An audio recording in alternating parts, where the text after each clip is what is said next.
समाधान केंद्रीय गृह मंत्रालय ही करता है। जो मैप बनी हुई है उस मैप के तहत ही सीमा निर्धारित की जाती है। तो उसमें किसी गवर्नमेंट को ऑब्जेक्शन है तो वो केंद्र सरकार के साथ इसको टाइप करना चाहिए और इनके सामने रखना चाहिए, क्योंकि हम लोग फेडरल सिस्टम में भारत का ही राज्य है। तो हमारे सीमानाल के आपस में लड़ना झगड़ना ये शोभा नहीं देता। तो इसलिए ये जो आपको लगता है जो आपका सीमा दोबारा दिखना चाहिए व मापना चाहिए, तो आप भारत सरकार में होम मिनिस्ट्री में अपना विषय रख दीजिए, तो अपने आप वो कर लेगा। इसके लिए इस तरफ जाना उस तरफ जाना ये हम लोगों को शोभा नहीं देता। मैं तो त्रिपुरा राज्य के मुख्यमंत्री के नाते मैं सभी लोगों से यही अपील करूंगा, जो हमारे फेडरल सिस्टम को हम बनाए रखें, शक्तिशाली करें, और जो मैप में जो लास्ट जो मैप है बनी हुई सीमा रेखा उसी का उल्लंघन कोई ना करे, उसको मानते हुए हम लोग अपना अपना राज्य सरकार को चलाएं। यही संविधान कहता है और संविधान के तहत यही होना चाहिए, और त्रिपुरा सरकार उसी दिशा में काम करता है। हमारे साथ भी कुछ जो घटना घटी थी, आप लोगों ने देखा, त्रिपुरा सरकार की तरफ से ऐसा कुछ नहीं किया गया था। जो भी हुआ तब भी हम लोगों ने इसको ऑफिशियली ही ख़त्म कर दिया है। ऑफिशियली तो ऑफिशियली ही इसको ख़त्म होना चाहिए, ना कि फिजिकली इसमें इंटरफेयर करना चाहिए। देश तो हमारा है, हम भी कहीं जा सकते हैं, बाकी राज्यों के लोग भी कहीं भी आ सकता है। एक समय जम्मू कश्मीर में नहीं जा सकता 370 और आर्टिकल 35 के लिए, वो भी माननीय प्रधानमंत्री जी ने, होम मिनिस्टर ने, अमित भाई शाह जी ने समाप्त कर दिया। तो पूरा देश एक है, तो उसी सोच में सबको चलना चाहिए। ये फुलडुंग से में अभी रिसेंटली जो अभी कुछ एक्टिविटीज़ उन लोगों की तरफ से हो रहे थे, और उन लोगों का एक लेटर आया था कि वहाँ पर TSR डिप्लॉय किया हुआ है उनके हिस्से में। तो इस मामले में क्या त्रिपुरा सरकार केंद्रीय गृह मंत्रालय में ऐसा कोई आग्रह करेंगे कि इसको?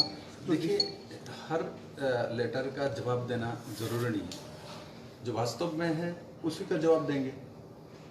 कोई भी आपको लेटर लिखते रहे उसमें कुछ विषय सही होगा तो जवाब देंगे, नहीं तो हमारा काम नहीं है। कोई भी हमको लाके, कोई भी गवर्नमेंट हमको कोई भी कुछ लिखे, तो जब मैं देखूंगा ये विषय सही है तभी हमको रिएक्ट करना चाहिए, नहीं तो क्यों इसमें रिएक्ट करके दोनों राज्य के अंदर जो जनता है उसके अंदर प्रॉब्लम क्रिएट करे। ऐसा मानसिकता नहीं रहना चाहिए, सबको मिलकर चलना चाहिए।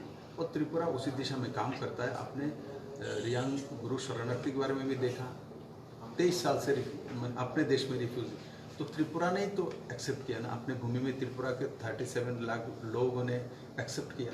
हमारा राज्य के अनुपात में सेकंड लार्जेस्ट पॉपुलेशन है त्रिपुरा, आसाम के बाद।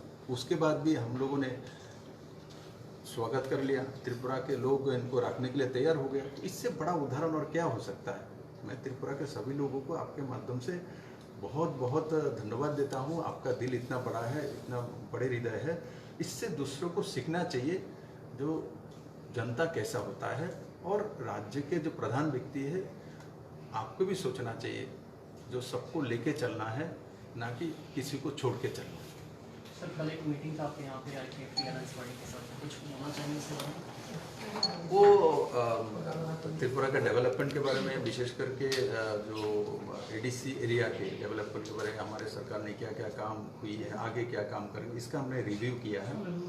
और आगामी दिन में जो इलेक्शन भी ADC का आएगी तो उसमें कैसे करना है, कौन पार्टनर को कितना सीट मिलेगी, इस विषय में एक मोटे मोटे तौर पर आलोचना हुई है, हेल्दी आलोचना हुई है। और BJP I-50 के जोट त्रिपुरा के लिए डेवलपमेंट के लिए सोच रहा है, कर रहा है। और विशेष करके ADC एरिया को डेवलप करने के बहुत सालों से, लंबे समय में ADC के लिए इंडिविजुअली व्यक्ति को बेनिफिट देने का कोई योजना नहीं था। ये पहले इस सरकार आने का 57 करोड़ रुपीस, तो ये इंडिविजुअली बेनिफिशियरीज को पहुंचाने की व्यवस्था केंद्र सरकार से लाके किया गया है। और साथ ही साथ आप इमोशनली भी देखें, आप जैसे आपके ADC का नाम नामकरण कैबिनेट से पास करके केंद्र सरकार के पास भेजा है त्रिपुरा टेरिटोरियल काउंसिल बनाने के लिए।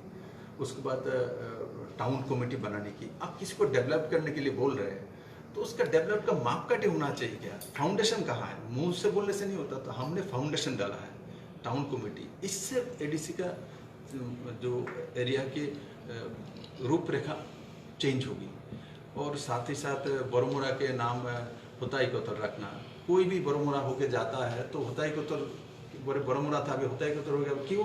बोले ककबर्ग में है, तो हर लोग जान जाएगा। इस तरीके से उनका रिशा जो सभी लोग पहनता है, पूरे देश भर में पहनता है, माननीय प्रधानमंत्री जी पहनता है, तो उस दिशा में जो इस सरकार आने के बाद, चाहे तो महाराजा बीर बिक्रम कृष्ण के नाम से एयरपोर्ट हो और बरमुड़ा का नामाकरण हो, और चाहे माननीय प्रधानमंत्री जो एस्पिरेशनल ब्लॉक डिस्ट्रिक्ट है, जहाँ धलाई में मेडिकल कॉलेज, किसी ने कभी सोचा था धलाई में और अम्बासा में मेडिकल कॉलेज हो?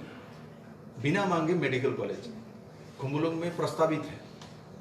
तो दो मेडिकल कॉलेज के बारे में एडीसी में इतना सारी एकलव्य विद्यालय बड़ी मात्रा में टेंडर हो चुकी है, कभी किसी ने सोचा था क्या? सीबीएसई सिलेबस गवर्नमेंट स्कूल में, इनमें एडीसी में भी कुछ पढ़ा हुआ है। तो इस तरीके से सबको लेके सरकार काम कर रही है। तो बीजेपी आईपीएफटी के जो ये मिली जुली सरकार है, ये और भी अच्छा से कैसे काम कर सकता है एडीसी के लिए और बाकी सब पोर्शन के लिए, इसी के बारे में कल दोनों मंत्री एवं सभी विधायक के साथ मेरा बातचीत हुई। Thank you.